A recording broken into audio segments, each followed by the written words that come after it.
cursos de fellow en cirugía de la base de cráneo del Instituto de Medicina Evangélica de Paraná, con una maestría en oncología molecular del Instituto de la Universidad Rey Juan Carlos de España, fellow en oncología de cabeza y cuello internacional de la Sociedad Oncológica.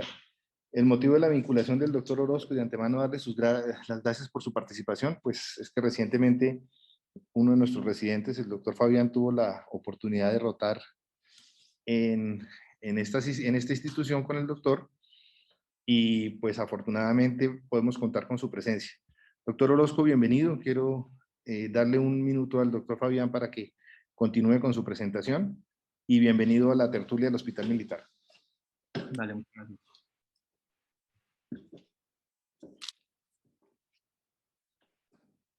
Muy buenos días. Nuevamente muchas gracias por la asistencia, y contar con su presencia aquí para nosotros es muy importante. Ya el día de hoy vamos a presentar la charla del profe Javier Orozco, que se titula Metástasis cerebrales, medicina personalizada. Ya la presentación la ha terminado de realizar el profe Juan Carlos Luque, el director del programa de neurocirugía del Hospital Militar.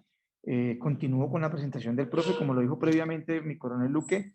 El doctor Javier Orozco, egresado de pregrado de la Universidad Libre, posgrado en la Universidad del Valle, una maestría en oncología molecular, fellow de oncología de cabeza y cuello, de cabeza y cuello, fellow de cirugía de base de cráneo del Instituto de la Facultad Evangélica de Medicina de Paraná, y posgrado, como ya dije previamente, de neurocirugía de la Universidad del Valle. Profe, bienvenido. Nuevamente, muchas gracias por su presencia, y el auditorio es suyo, profe. Vale, buenos días. Mucha presentación. Vamos a empezar de una vez entonces. De antemano, gracias obviamente por la invitación al doctor Montoya, al doctor Luque. Y espero pues que les cubra sus expectativas esta pequeña charla. Yo pienso que pues muchas veces cuando uno llega a una charla está tratando como de aprender algo. Me van a enseñar algo y con eso me voy para la casa.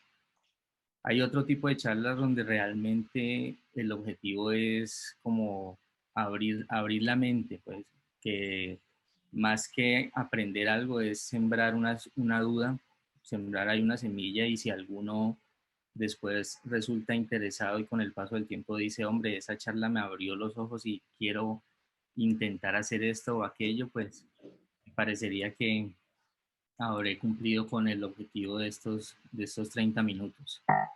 Entonces, en ese orden de ideas, pues quiero empezar remontándome un poco en la historia para poderle echar este cuento de principio a fin. Más o menos hacia el 1955, el doctor Joe Himm pues nos dice que realmente el número de cromosomas nuestros es 46, sino como 48, como se pensaba hasta ese momento. En los años 60, más o menos, pues 5 años después, el doctor Nowell y el doctor Hungerford descubren la primera alteración genética específica para cáncer. Y es lo que nosotros conocemos hoy en día como el cromosoma Filadelfia. Y 13 años después, el doctor Rowley pues nos dice que realmente ese cromosoma Filadelfia se debe a una translocación entre los cromosomas 9 y el cromosoma 22. Ese es el panorama que tenemos hasta ese momento. Hay un par de cromosomas que se traslocan. Eso es evidente en un cariotipo de esa época. Hoy en día nosotros, pues a través de FISH podemos corroborarlo.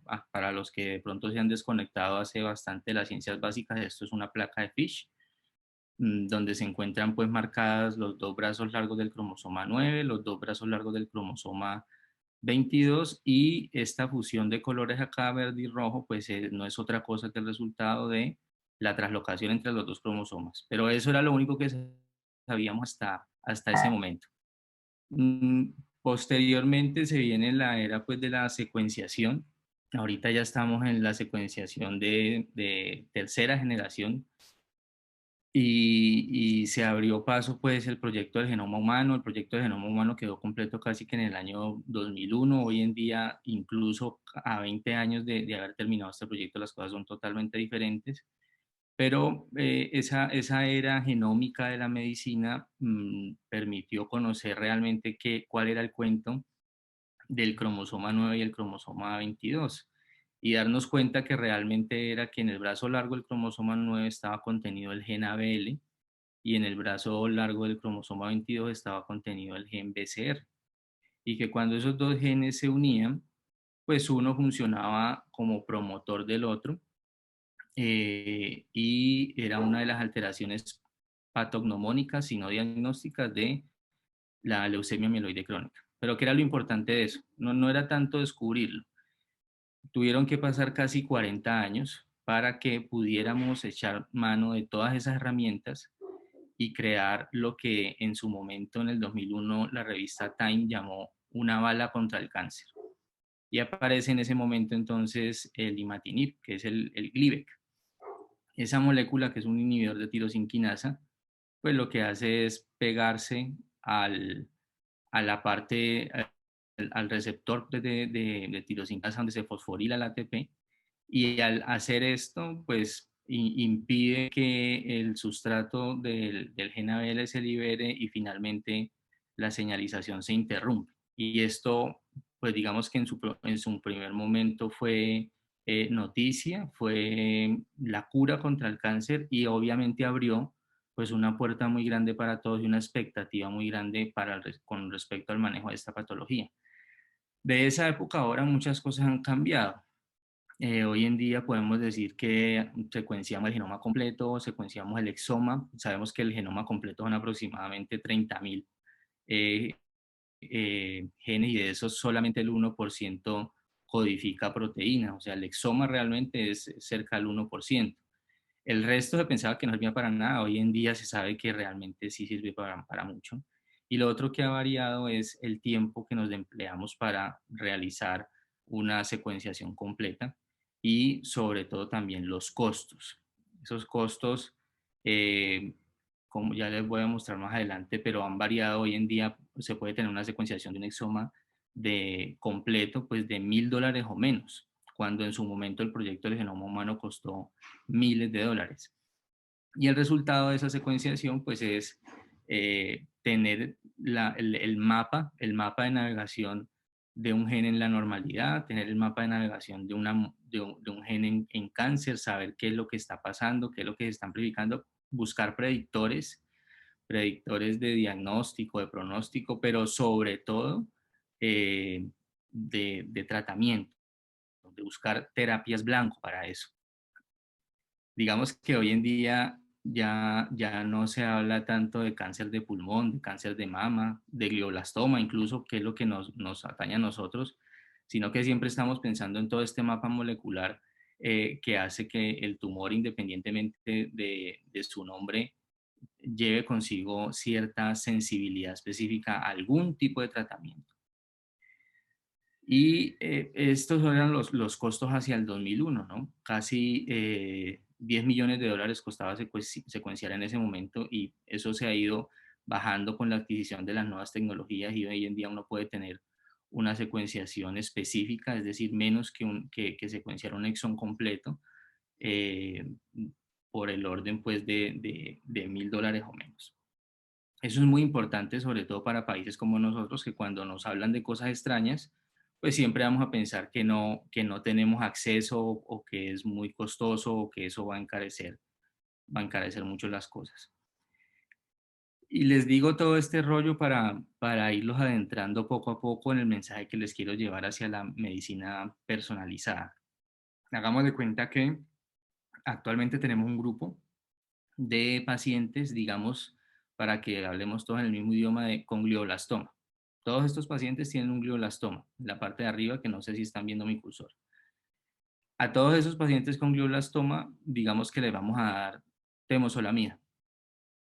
Entonces, de esos pacientes, algunos tendrán una mejoría, otros no tendrán pues ningún efecto, Otros, por el contrario, echarán para atrás y tendrán efectos adversos, pero finalmente todos recibieron el mismo tratamiento.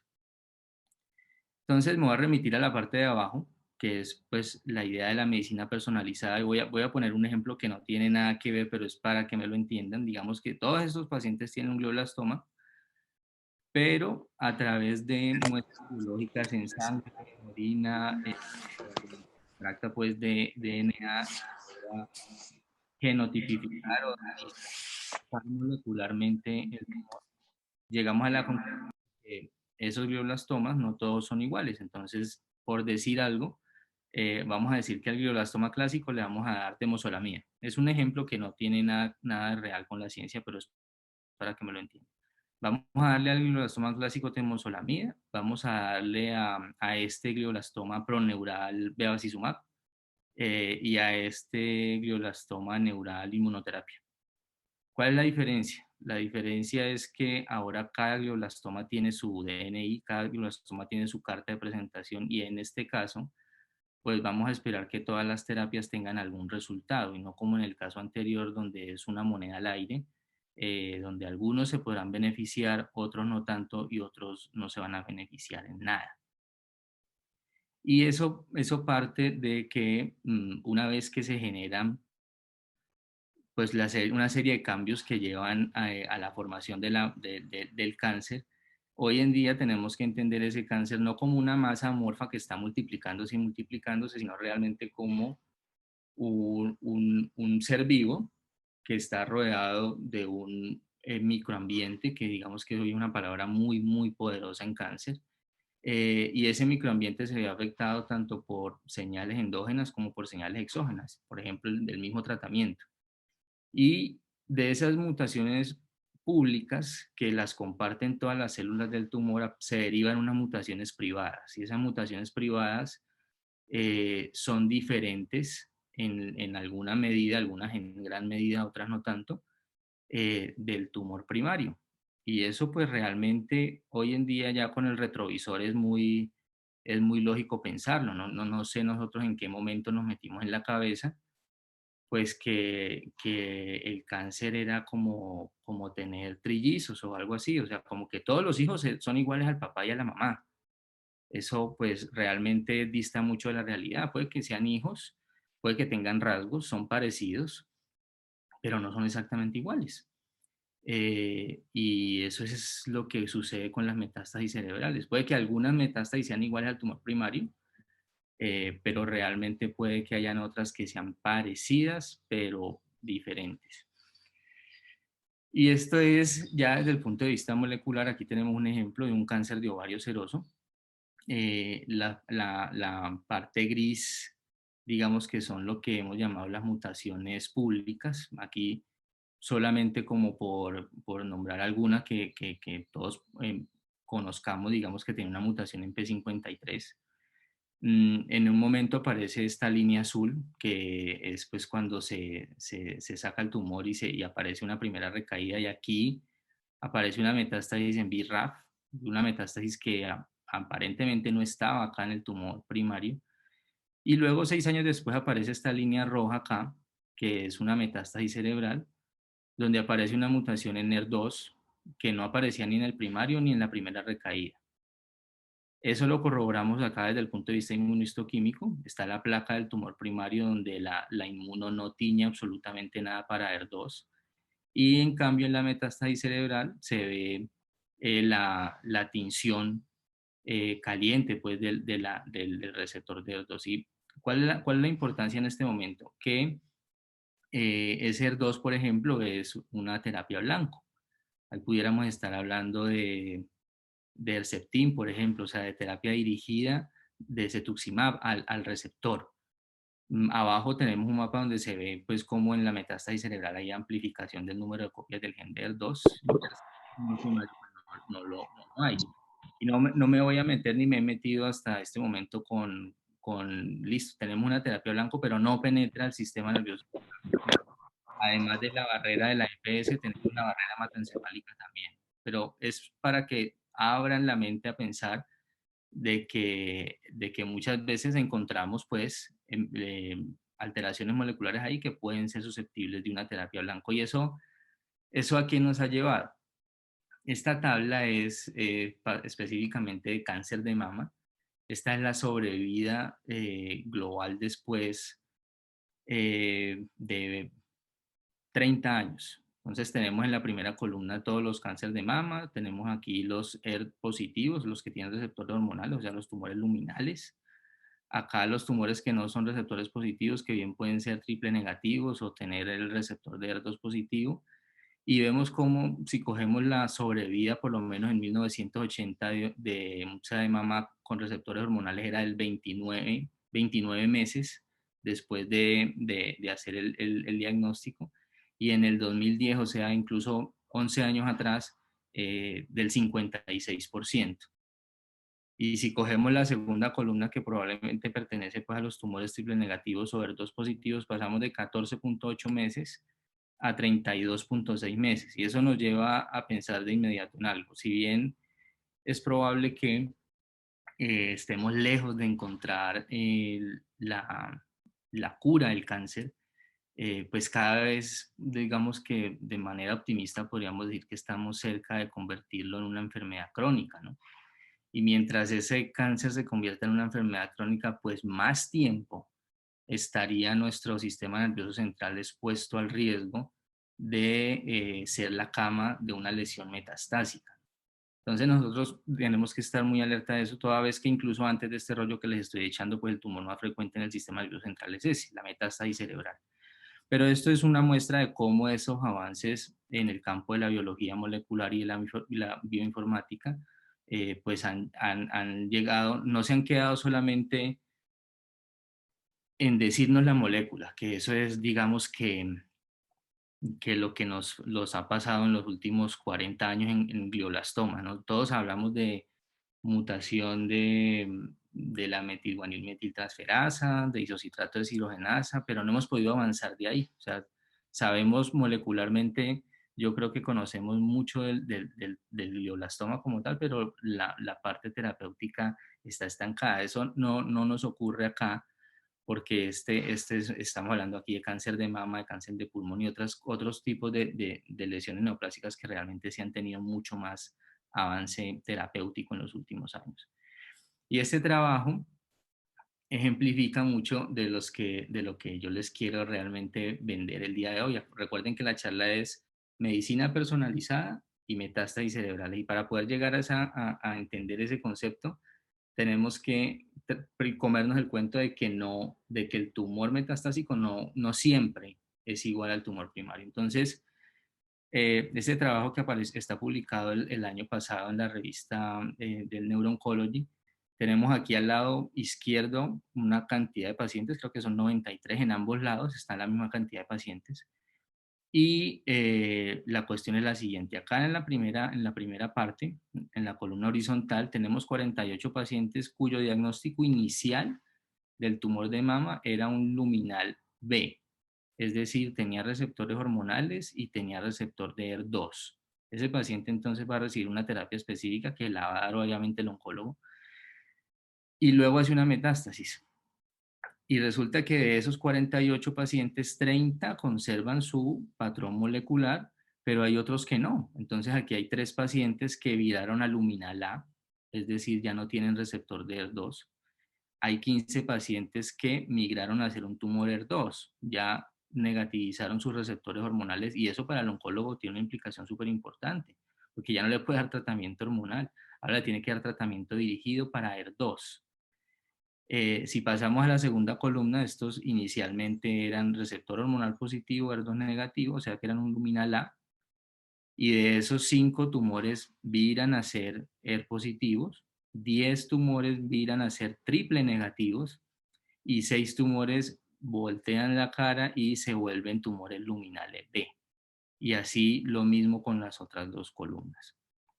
En esta tabla, de pronto lo podemos entender mejor. La fila de la izquierda es el tumor primario, la del centro es la metástasis extracraniana y la tercera es la metástasis cerebral. Entonces miren que en este primer grupo de pacientes, que en este artículo corresponde al 36% de los pacientes, La metástasis extracraniana y la metástasis cerebrales son iguales, pero son completamente diferentes al tumor primario. En la parte de abajo, que corresponde a 13 pacientes, el 59%, el tumor primario y la metástasis extracraneal, que son los que están amarillos, son exactamente iguales, pero completamente diferentes a la metástasis cerebral. Y en la mitad tenemos un caso todavía más, no sé si alentador, si preocupante o si desmotivador, pero las tres lesiones son distintas.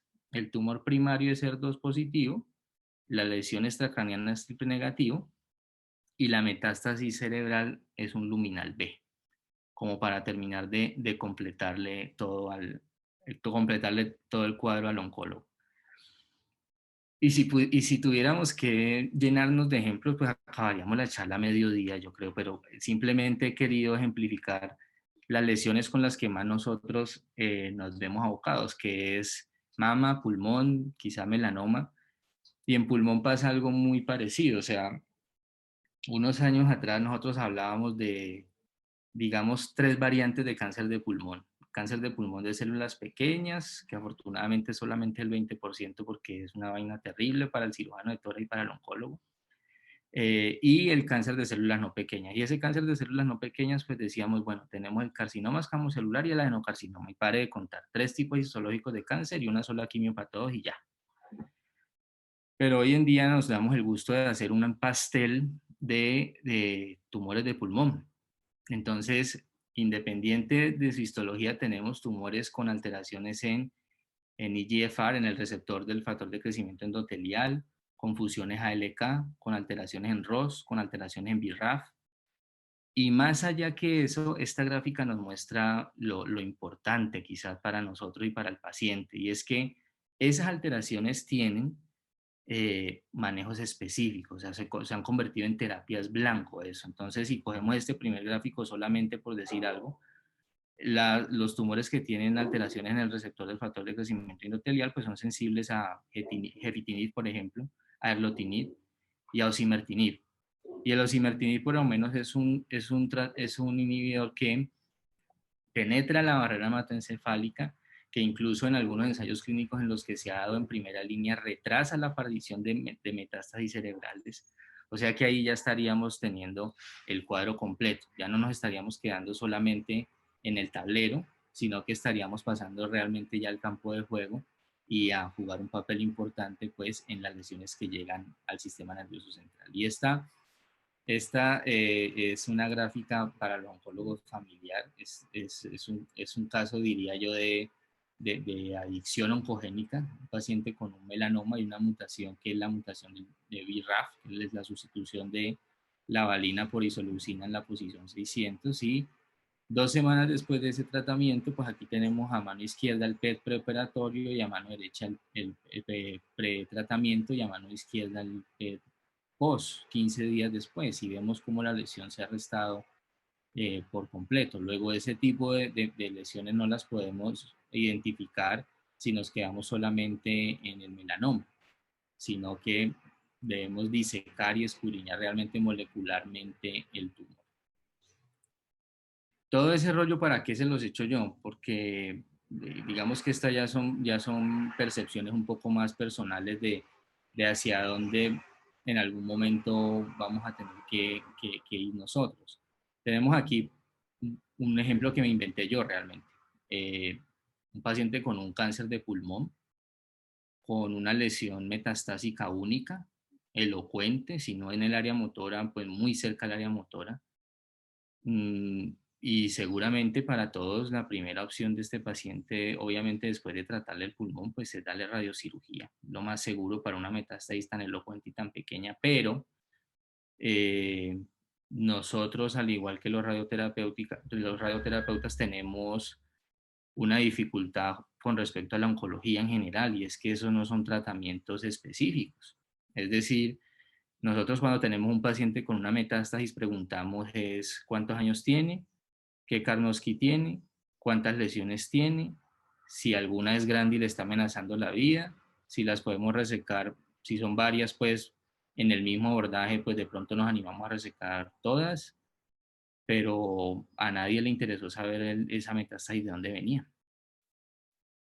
Entonces, quizá esa respuesta con el paso del tiempo no sea tan sencilla como darle, si es grande la operamos y si es pequeña le damos radiocirugía, porque estamos perdiendo la oportunidad quizás de conocer alguna alteración molecular que sea de mucha ayuda para el tratamiento personalizado de este paciente.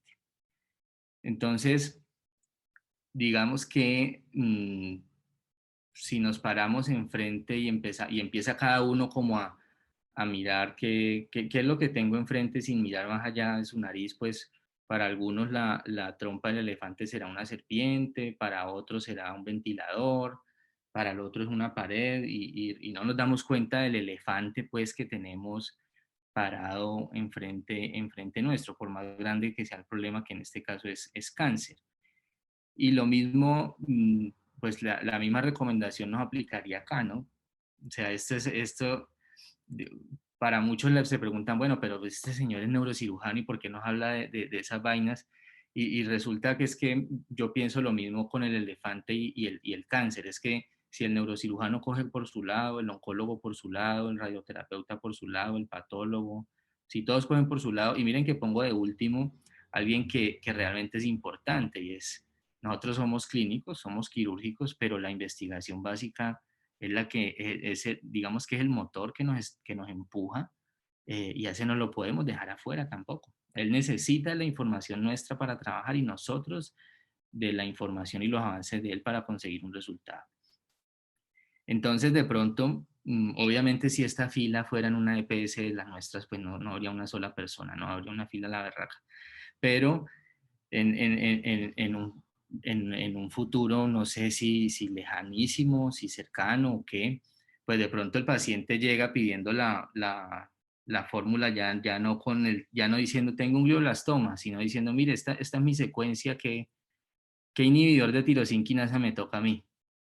¿Sí? Eso digamos que sería para nosotros el ideal. Y entonces dejé para las últimas dos diapositivas lo mejor de la charla, lo mejor. No sé, de pronto ustedes pensaron durante toda la charla que la invitación entonces era a que biopsiáramos a todos los pacientes, entonces a que le hiciéramos biopsia por estereotaxia a todos o una craniotomía, pues y resecarle la lesión para conocer el perfil molecular. Pero realmente no, realmente la invitación mía no va hacia allá. La invitación va a ser a que si le tendríamos que abrir el coco a todos los pacientes con lesiones metastásicas, que no es uno, sino que son muchos, y que en la medida en que el cáncer se vuelve una enfermedad crónica, cada vez van a ser más, pues tenemos que buscar alguna alternativa para poder conocer molecularmente ese tumor. Y hoy en día, y esto sería pues motivo de otra tertulia, es el rol de las biopsias líquidas para nosotros poder detectar biomarcadores en pacientes con glioblastomas, por ejemplo, pacientes con metástasis, que es lo que estamos hablando el día de hoy, muestras en sangre, muestras en líquido cefalorraquídeo, cuál es mejor, células de DNA libre o DNA celular, cuál es mejor, qué biomarcador rinde más, o sea, es un campo que realmente está en expansión.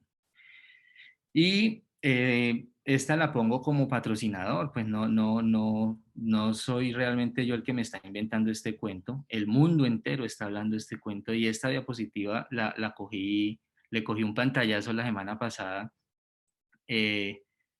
porque nos deja un mensaje muy importante, sobre todo cuando el auditorio está lleno pues de neurocirujanos jóvenes y es que el neurocirujano que se enfrenta a una patología oncológica debe conocer todos los trabajos, es decir, independiente de que lo que vaya a hacer sea resecar un tumor, tiene que saber, el paciente, el oncólogo lo va a coger y qué le va a hacer. Hoy en día no hablamos solamente de quimioterapia, hoy hablamos de quimioterapia, terapias blanco, inmunoterapia, ¿qué le va a hacer el oncólogo? Y el radioterapeuta, ¿qué le va a indicar? Le va a indicar radioterapia holoencefálica, que no creo, o radiocirugía, o radioterapia fraccionada o hiperfraccionada, ¿qué es lo que va a hacer? Independiente de que nosotros seamos neurocirujanos. Que el grupo de decisiones en cáncer debe ser multidisciplinario y sobre todo el punto número 4, y es que el comprender la ciencia detrás de lo que estamos tratando no es opcional. Debemos conocerlo. Es que no estamos manejando un hematoma epidural. El hematoma epidural lo es quirúrgico, no lo es. Pero aquí no, aquí estamos trabajando para una ciencia que es la ciencia, pues, oncológica. Entonces, digamos que como empecé la charla, no quiero que, no les quería enseñar algo, quería más bien sembrarles algo, sembrarles la inquietud, sembrarles la semilla ahí, y que de pronto luego no nos vaya a dejar el bus, porque pues, como nosotros como buenos neurocirujanos a veces el ego no nos deja decir que, y terminamos diciendo que el bus fue el que me perdió, no fue yo que perdí el bus, porque de pronto en todo esto, esta historia de la biología molecular y los tumores cerebrales, algún día nuestro papel no va a ser necesariamente resecar de manera máxima segura un tumoral. Digamos que esa era la duda que les quería sembrar el día de hoy. La medicina personalizada en algunas entidades y en algunos países pues es una realidad. Nosotros tenemos gran acceso pues desde el punto de vista oncológico a muchas de estas terapias ya también. La metástasis cerebral pues es el tumor de sistema nervioso más frecuente y cada vez lo va a ser por las razones que les puse antes. Entonces la invitación, digamos, es que a que no pensemos tanto de manera técnica en sacar el tumor. Obviamente que es importante, nosotros somos neurocirujanos y debemos de poner todas las herramientas disponibles para sacarle a ese paciente la lesión de la manera más segura. Neuronavegación, tractografía, resonancia funcional, todo lo que sea.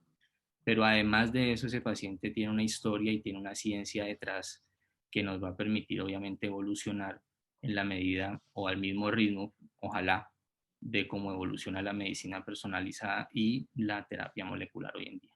Muchísimas gracias. Doctor Orozco, muchísimas gracias. Pues sin palabras, una elocuente charla que nos cambia esa perspectiva y ese abordaje de los pacientes con tumores, y como usted siempre lo menciona muy bien, no solo solamente somos operarios, sino hay que mirar, como bien lo relata en la fábula de los 6 sabios ciegos hindús, que cada uno mira su pedacito del elefante, pero no el integral. Muchas gracias nuevamente. Hay muchísimas inquietudes en el auditorio. Yo quiero darle la palabra inicialmente al profesor Cerrato. Doctor Cerrato, buenos días. Bienvenido. Buenos días, Juan Carlos. Muchas gracias por la oportunidad. De verdad, pues llegué un poco tarde, no me había tenido problemas de conexión, pero al final, pues pude participar en la mayor, estar presente en la mayor parte de la conferencia. Y primero que todo, pues quiero felicitar al doctor Orozco. Realmente ha sido una presentación excelente y que nos ha puesto de manifiesto una serie de preguntas con respecto a lo que nosotros como neurocirujanos estamos haciendo o dejando de hacer, básicamente porque pues no se tiene de pronto toda la información o de pronto no es ameno para la mayoría de los neurocirujanos que somos pues siempre tendientes a pensar en ser muy prácticos en el sentido de operar, como decía el doctor Orozco, si es que es quirúrgico o no es quirúrgico y si se tiene a la mano las alternativas de tratamiento ideales. En verdad, pues pienso yo que ahora me acordaba hace 40 años, el profesor Alejandro Jiménez nos decía, mire, estamos muy preocupados porque seguimos haciendo lo que estábamos haciendo hace 50 años, ¿no? Entonces, que era pensar básicamente en esto que acabo de decir, operar o no operar y cómo hacerlo. En verdad que esto pues ha cambiado totalmente. Ese pensamiento es el que debemos tener en este momento. Y pienso yo que precisamente en las escuelas de formación de neurocirujanos debemos impulsar un poco esa información, ese conocimiento que de pronto nos falta, eh, y que generalmente se tienen todas esas alternativas. Esto es un manejo que es multidisciplinario, como decía el doctor, y nosotros como neurocirujanos debemos estar bien informados con respecto a qué hacer o qué no hacer. Y por supuesto para también poder tomar decisiones que correspondan de acuerdo a todo esto que nos ha mostrado el doctor con respecto a la gran diferencia entre una metástasis y la otra.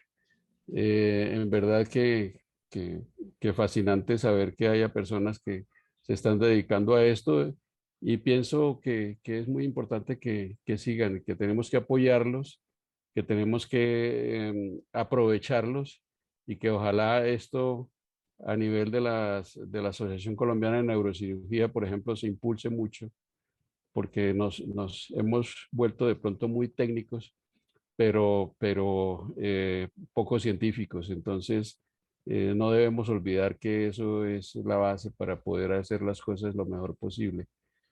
Pienso pues que Gabriel, que está ahí, que lo estoy viendo, que está pues mucho más informado con respecto a esta patología, pues nos pueda eh, dar un poco de recomendaciones y de luces con respecto a estos manejos. Muchas gracias una vez más y muchas felicidades y felicitaciones al doctor Orozco por su magnífica presentación. Gracias. Gracias, profe. Está el doctor Vargas. Doctor Gabriel, buenos días, bienvenido. Hola, doctor Juan Carlos. Sí, pues el doctor Javier se ha dado a la tarea de tratar de imbuirnos en ese fascinante mundo de la biología molecular que nos atrae tanto, y como él lo dice, en un futuro que todos hemos oído desde estudiantes, ¿no? Desde estudiantes hemos oído, Javier, en un futuro no, no van a tener que operar, y ya vamos más generaciones y nos toca operar porque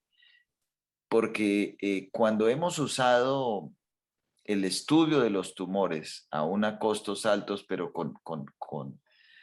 nos damos cuenta que resulta que los tumores tienen, cuando te llega, por ejemplo, de Foundation One, el reporte, este tumor tiene tales y tales variaciones genéticas, para este gen hay este medicamento, como lo mostraste en la farmacia, ¿no? Para para... Resulta que eso lo hemos hecho con tumores que no responden apropiadamente o que son raros. Al final, aún todavía nos encontramos en la encrucijada de múltiples variantes para cada tumor, múltiples opciones terapéuticas que ninguna es capaz de arrasar con esa terrible enfermedad. Pero por supuesto que esa es la vida, doctor Javier, y necesitamos, digamos, menos costo de todo eso para que podamos cada vez tener una mejor idea, un banco de tumores, un mejor entendimiento, pero el camino que usted nos está mostrando es el que será el futuro del manejo de la neurooncología, y siempre tenemos la esperanza de que algún día podamos poner una siembra como en el melanoma, ¿no? ¡Pam! Esta fue la cura para esto con este medicamento. Algún día podremos decir eso para un glioblastoma. Mientras tanto, como neurocirujanos, por supuesto que nos toca seguir desarrollando el tema de cirugía, pero no podemos olvidar el estudio y el estar pendientes de los desarrollos, porque las cosas están cambiando a velocidades vertiginosamente fantásticas, como decía un profesor mío de geografía cuando hablaba de la velocidad de la Tierra alrededor del Sol. Entonces, muchas gracias por su charla y por traernos a esa avenida de la biología molecular que es tan, tan importante hoy en día en oncología. Gracias, doctor Vargas. Pues nuevamente, doctor Orozco, darle las gracias. No sé si en el auditorio alguien desea hacer alguna intervención o algún otro aporte.